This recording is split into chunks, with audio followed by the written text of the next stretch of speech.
Hi hello welcome to post 360. నేను మీ మురళీ రాపల్లి. ఎప్పట్లాగే మీరంతా ఎదురు చూస్తున్న బాబూరు పవర్ రేంజర్ కాన్సెప్ట్ ఈ ఆదివారం మీకు స్పెషల్గా అందించబోతున్నా. ఎందుకంటే ఆంధ్రప్రదేశ్ పరిస్థితి ఏంటి అంటే రోడ్లు వేయడానికి కూడా డబ్బులు లేవంటూ బేద ఏడుపులు ఏడ్చే పవన్ కళ్యాణ్, జీతాలు కూడా సరిగ్గా ఇవ్వక ఉద్యోగ సంఘాలు రోడ్లెక్కి బాధపడే సమయం. నిన్నటికి నిన్న ఒక హెడ్ మాస్టర్ ఈ కూటమి గవర్నమెంట్ అరాచకాన్ని నేను భరించలేకపోతున్నాను, పిల్లలకి చదువులకు కావాల్సినవి ప్రొవైడ్ చేయట్లేదు, కానీ వాళ్ళకి తిండి తిప్పలు లేకుండా యోగా సెంటర్లకి తీసుకెళ్ళి 2 రోజుల నుంచి టార్చర్ చేస్తున్నారు, పంపించకపోతే మా పైన తీవ్రమైన ఒత్తిడి చేస్తున్నారు అంటూ ఆయన జాబ్కి రిజైన్ చేయడం జరిగింది. సో ఇటువంటి క్రమంలో యోగా డే అనే ఒక దానికి చాలా ప్రత్యేకమైనటువంటి ఇంపార్టెన్స్ ఇస్తూ నిన్న 21వ తారీఖున అత్యంత ఘనంగా దగ్గర దగ్గర 2,000 కోట్లు ఖర్చు పెట్టారు. అందుట్లో కొంతమంది స్పాన్సర్స్ ద్వారా వచ్చినాయని చెప్తున్నారు. మొత్తానికి 300 కోట్లు మాత్రం ఏపీ గవర్నమెంట్ ఖర్చు పెట్టిందని చెప్తూ ఉన్నారు. సో ఈ 300 కోట్లు ఖర్చు పెడతానికి ఏపీ గవర్నమెంట్ అంత ఆనందంగా, అంత ఉత్సుకతతో, అంత ఎగురుకుంటూ వెళ్ళింది ఎందుకుంటే గిన్నిస్ బుక్ ఆఫ్ వరల్డ్ రికార్డ్స్లో ఏపీ యోగా డేని నిలబడడానికంట. మరి AP yoga day Guinness book of world రికార్డ్స్లో నిలిచిందో లేదో అనేది తెలుస్తుంది ఫ్యూచర్లో. కానీ అన్నిటికన్నా దరిద్రం ఏంటంటే ఆ పక్కనే ఋషికొండ అనేది ఒకటి ఉంది.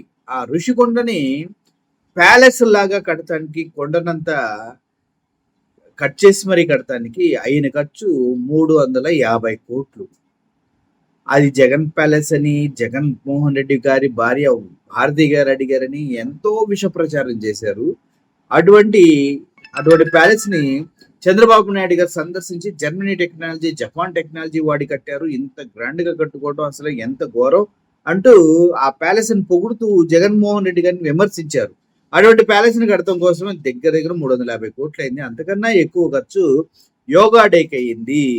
ఏది ప్రజలకు ఉపయోగపడుతుంది, సంవత్సరంలో ఒకసారి యోగా చేస్తే ఆరోగ్యం వచ్చేస్తుందా, లేదంటే చిరస్థాయిగా నిలిచిపోయే ఇటువంటి బిల్డింగ్స్ కట్టి ప్రజలకి సేవ చేయడానికి ఉపయోగిస్తే బాగుంటుందా అంటూ అందరూ అడుగుతుంది. ఈ క్రమంలోనే మా బుడ్డోడికి పాపం యోగా డే ఆసనాలు వేసి బుర్ర దొబ్బిందో తెలియదు, చివరికి యోగా చేయలేదని పిచ్చితో ఇలా మాట్లాడుతున్నారో తెలియదు, కానీ వాస్తవాలను మాత్రం ప్రజల ముందు పెట్టే ప్రయత్నం క్లియర్గా చేశాడు. ఒకసారి ఆ వీడియో మీరు చూడండి.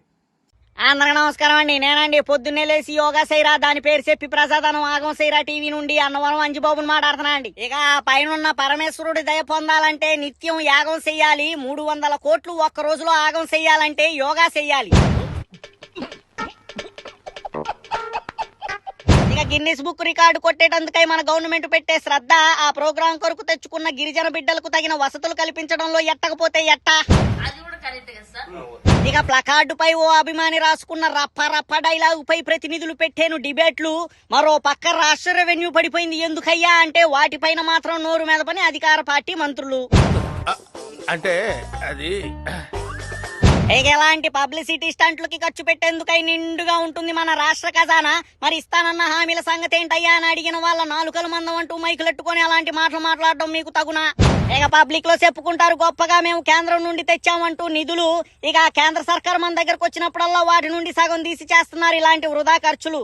ఇక ఒక్కరోజు ఆడంబరానికై 300 కోట్లు ప్రజాధనం ఖర్చు పెట్టగల ఈ కూటమి కుబేరుడు మరి అదే ధనం ఆంధ్రాలో చివరి దశకొచ్చి ఆగిపోయిన మెడికల్ కాలేజీలపై ఎందుకెట్టడు అంటూ పలువురు రాజకీయ విశ్లేషకులు గుసగుసలాడుతున్నారని సమాచారం అండి. ఉంటాను మరి. చూసారు కదా, ఇప్పుడు ఆంధ్రప్రదేశ్ గవర్నమెంట్ పరిస్థితి చూస్తుంటే నాకు సాంగ్ గుర్తొస్తుంది.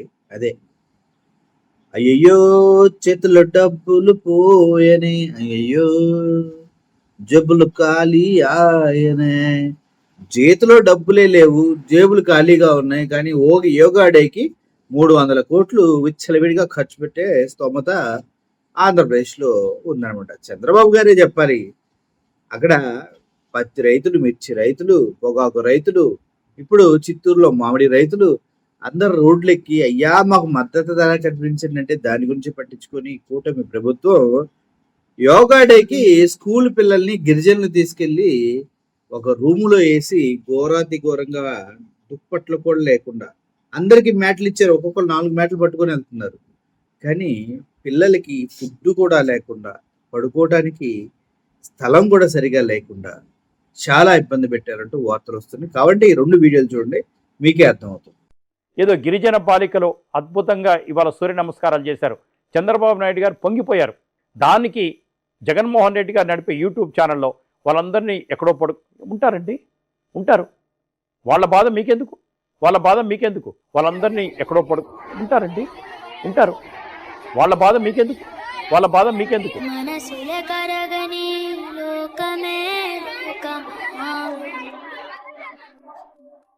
మనసుల కరగని లోకమే లోకమా,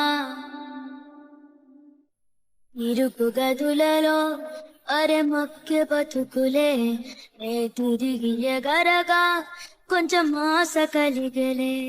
వాళ్ళందరినీ ఎక్కడో ఉంటారండి, ఉంటారు. వాళ్ళ బాధ మీకెందుకు, వాళ్ళ బాధ మీకెందుకు. గిన్నీస్ రికార్డు కోసం 25,000 మంది గిరిజన బాలురు గిరిజన బాలికల్ని బానిసల్లాగా చూసినటువంటి తీరు. 25,000 మందిని తీసుకుని వచ్చి పిల్లల్ని వాళ్ళని గ్రౌండుల్లో, బస్సుల్లో, రోడ్ల మీద పడుకునేటట్టు చేసి అర్ధాకలితో అలమటించేలాగా చేసి బురదలో నిలబడి భోజనాలు చేసినటువంటి పరిస్థితి. 5,000 మందికి వచ్చి కేవలం 10 టాయిలెట్లు, అంటే 1000 మందికి కేవలం 2 టాయిలెట్లు పెట్టి ఆ కంపు కొట్టేటటువంటి టాయిలెట్లో వాళ్ళందరినీ నిలబెట్టి అక్కడే ఉంచి ఒక బానిసల కంటే దారుణంగా చూసినటువంటి ప్రయత్నం. నిజంగా నేను నా వీడియోలు చూస్తే కడుపు రగిలిపోయింది కూడా, పిల్లల్ని ఈ విధంగా చేస్తారా అని.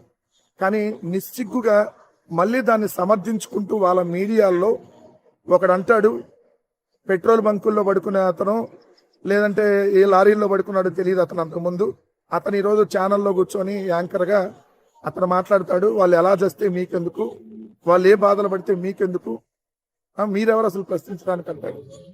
అసలు మానవత్వం అనేది కొద్దిగా కూడా లేకుండా ఎలా వీళ్ళు తయారయ్యారో చూడండి.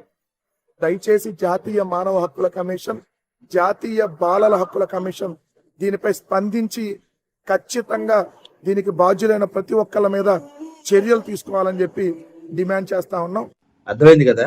ఇటువంటి దయనీయమైన పరిస్థితుల్లో పిల్లల్ని తీసుకెళ్లి పెట్టడం తప్ప కాదా? ఎవడిచ్చాడు గవర్నమెంట్కి హక్కు అని ప్రతి ఒక్కరు ప్రశ్నిస్తున్నారు. అవును, పోస్ట్ 360 తరఫున కూడా మేము కూడా ప్రశ్నిస్తున్నాం. గిరిజన దళిత పిల్లల్ని తీసుకొచ్చి ఏదో సత్రాల్లో కుక్కినట్టు ఒక రూములో 100 మందిని వేసేసి కనీసం దుప్పట్లు కూడా ఇవ్వకుండా దోమలతో కరిపించి చంపేయాలని చూస్తున్నారా? ఫుడ్ పెడతానికి ఎంత మంది కొట్టుకుంటున్నారో చూడండి. అందుట్లో ఒక టీడీపీ కార్యకర్త కానీ, ఒక జనసేన కార్యకర్త కన్నా లేరు. వీళ్ళందరికీ ఇంజనీరింగ్ కాలేజీలో బఫే ఫుడ్తో అద్భుతమైన భోజన సదుపాయాలు కలుగజేసి ఈ పిల్లలకు మాత్రమే ఇంత దారుణమైన దుస్థితికి తీసుకొచ్చిన చంద్రబాబు నాయుడు గారికి కనీసం కొద్దిగన్నా ఇంగిత జ్ఞానం లేదా అంటూ ప్రతి ఒక్కరు ప్రశ్నిస్తున్నారు. ఒకవేళ మీరు తల్లిదండ్రులే కదా చాలా మంది, మీ పిల్లలు కూడా యోగా డేకి వెళ్ళి నిద్ర లేక అలా గుంపులో 100 మందిలో ఒక రూమ్ లో పడుకొని తిండి కోసం ఇలా కొట్టుకుంటూ ఉంటే తల్లిదండ్రులుగా మీరు ఎలా ఫీల్ అవుతారో కింద కామెంట్ రూపంలో తెలియచేయండి. Thank you for watching this video. Murali signing off. Thank you so much.